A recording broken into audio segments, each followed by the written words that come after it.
You already know you should exercise. You've known it for years. You've read the articles, watched the videos, maybe even bought the gym membership, and still something stops you.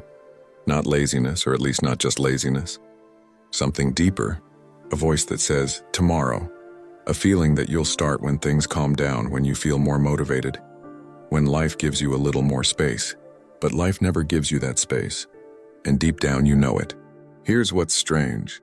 The people who exercise consistently don't always enjoy it more than you do. They don't have more time. They don't have more energy in the morning. They just understand something about themselves that you haven't figured out yet. Something that goes beyond fitness apps, workout plans, and motivational quotes posted on gym walls. Most people treat exercise like a task on a to-do list, something to check off, something to feel guilty about when they skip it. But the Stoics understood that the body and mind are not separate battles. They are the same war. And the way you treat your physical self is a direct confession of how you see your own worth. But what most people never realize is that the real problem goes much deeper. And in a moment, you'll understand why. The real damage isn't the missed workout. The real damage is what the missed workout tells you about yourself. Every time you say you'll go and then don't, you're making a quiet agreement with the weaker version of you. And that agreement compounds. It doesn't just affect your body. It bleeds into your work, your relationships, your confidence. The way you look at yourself in the mirror at 11 p.m. when the day is done and you're alone with your thoughts. You've seen it happen, not just to strangers, to people close to you, maybe to yourself. The person who was going to get serious this year, the one who bought new running shoes that now live by the door, still clean, still waiting. The one who starts every Monday with conviction and ends every Friday with excuses. And the worst part? They're not bad people. They're just stuck in a cycle they can't name. Have you ever noticed this in your own life? That moment when you had every intention and zero follow-through, when the motivation was there in the morning and completely gone by the afternoon. Knowledge alone is not the answer. You already know exercise is good for you.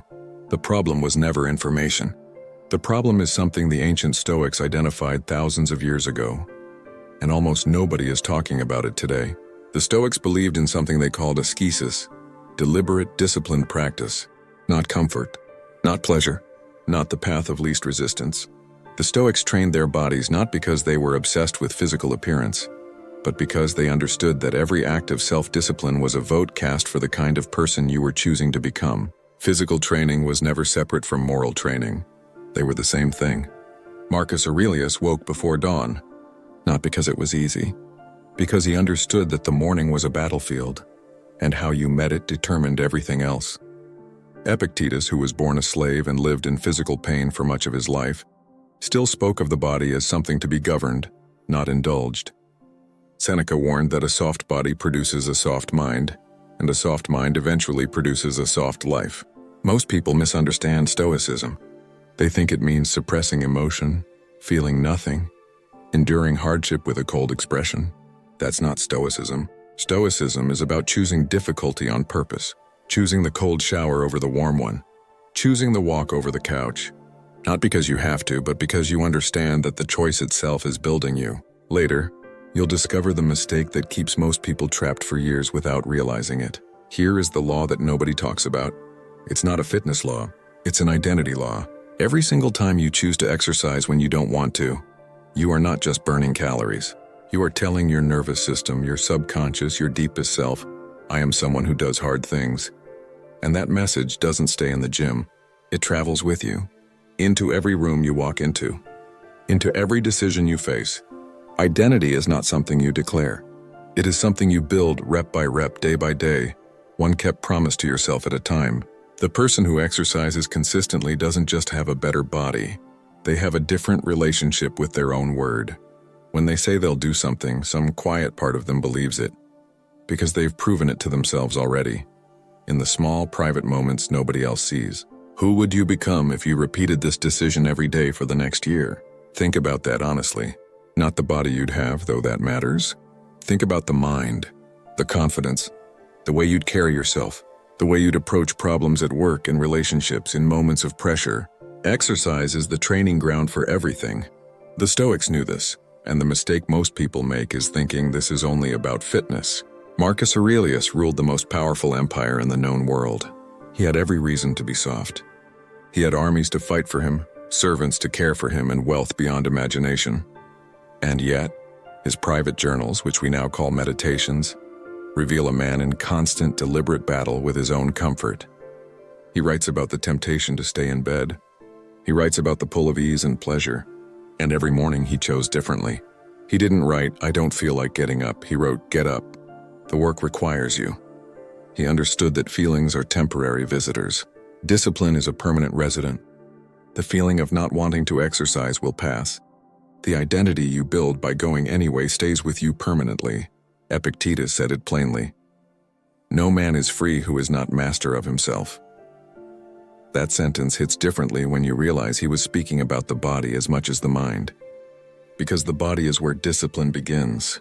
Before you can master your finances, your relationships, your ambitions, you must first prove to yourself that you can master this one simple daily physical commitment. The gym is not just a gym. The morning run is not just a run. It is the daily proof that you are still in charge of your own life. But there is one truth even more powerful than this, and most people never see it coming. The modern world was designed to make you weak. Not out of malice, out of profit. Every algorithm, every app, every delivery service, every streaming platform was engineered to remove friction from your life. And when friction disappears, discipline disappears with it. Because discipline only grows in resistance. You cannot build muscle without resistance. You cannot build character without it either. Social media shows you highlight reels of bodies built over years and tells you there's a shortcut. The fitness industry sells you programs promising transformation in 30 days. And the comfort economy whispers constantly that rest is the same as recovery. That doing nothing is the same as being kind to yourself. It is lying to you, and somewhere inside you already know it. The Stoics lived in a world of real hardship. War, plague, political instability, poverty. They didn't need to manufacture resistance, life provided it. You live in a world where resistance has been artificially removed, which means you have to choose it deliberately. Every day, that choice is harder than it sounds.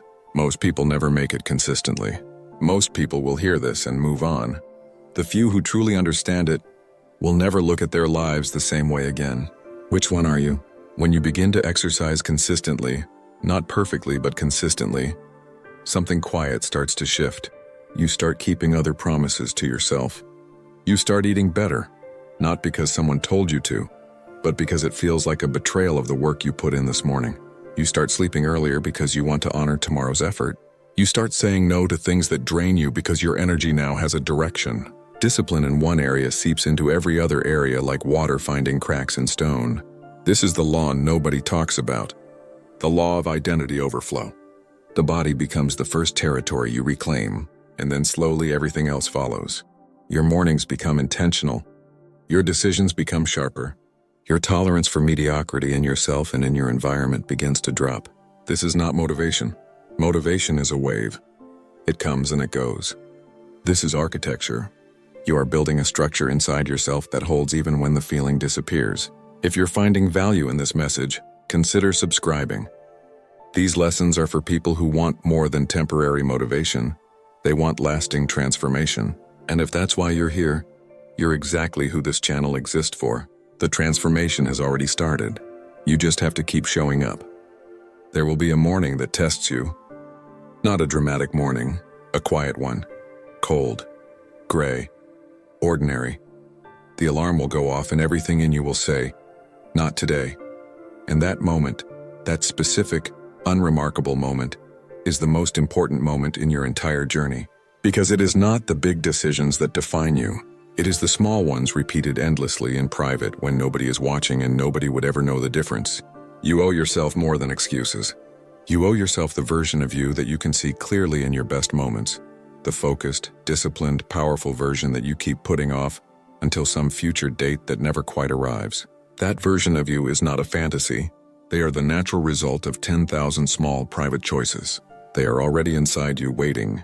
Every rep, every early morning, every moment you chose movement over stillness, effort over ease, presence over distraction.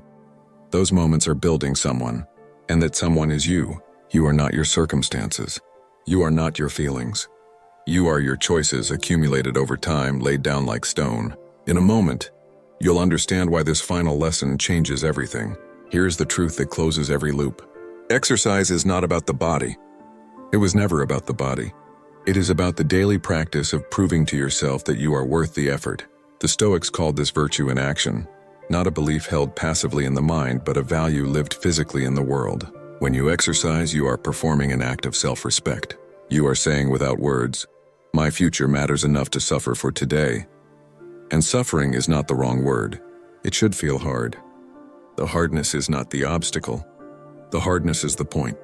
Because on the other side of that hardness, consistently crossed, is a person who trusts themselves. A person who knows at a cellular level that when things get difficult, they don't collapse. They move forward. This is the powerful law of exercise that nobody talks about. It is not a fitness law. It is a character law. And it applies to every single dimension of your life from this moment forward. If this message resonated with you, write discipline in the comments below. That one word will tell me exactly who you are. What has been the biggest obstacle holding you back from consistency? Tell me in the comments. I read every single one. If this served you, give it a like. It helps more people find this message. Subscribe if you want to keep building, and share this with someone who needs to hear it today. The Stoics did not wait to feel ready. Neither should you.